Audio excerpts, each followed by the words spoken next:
Well, here at Malmstrom, the helicopter provides security for the missile fields and rapid response in case anything were to happen. We also support the missile field in general. Being able to take people out to the field in a timely manner is a pretty huge thing, especially when the weather's real bad, which here in Montana it can get pretty bad. So helicopters are pretty amazing machines. They were developed first in the 1930s and mass-produced in the 1940s during World War II. And they are essentially airfoils that spin around in a circle. So take your typical airplane wing, put two on top of this helicopter in particular, and spin it around at a fast enough speed, and that'll generate lift. And then there's a bunch of other aerodynamic principles that you need to understand in order to fly a helicopter successfully as a pilot, and certainly were important in developing the helicopter.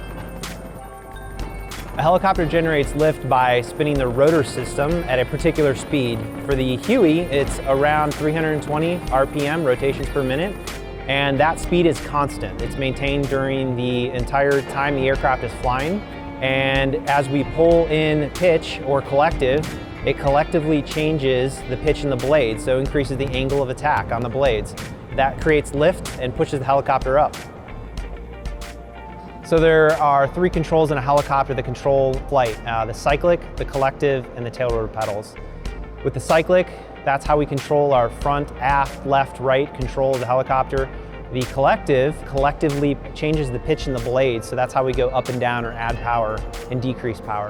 And then the pedals, the anti-torque pedals, are what control the swing of the tail in a hover or the yaw of the aircraft. There is a horizontal stabilizer in the tail boom section of the helicopter, and it's actually really cool if you look at it because it's an upside down airfoil, it's an upside down wing.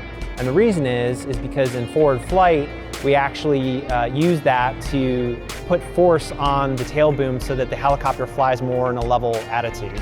So it's really cool when you look at it, it looks like an upside down wing, and the pitch of that actually changes with moving the cyclic forward and aft.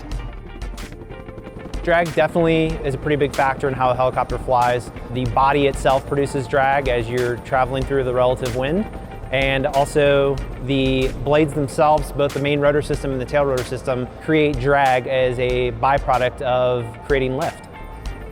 Probably one of the coolest things about flying a helicopter is all the aerodynamic effects behind it. So the tail rotor is doing a lot of things, the main rotor is doing a lot of things, and when the rotor's spinning, it's actually a disc. We stop thinking about it as two individual rotor blades and we think about it as a rotor disc.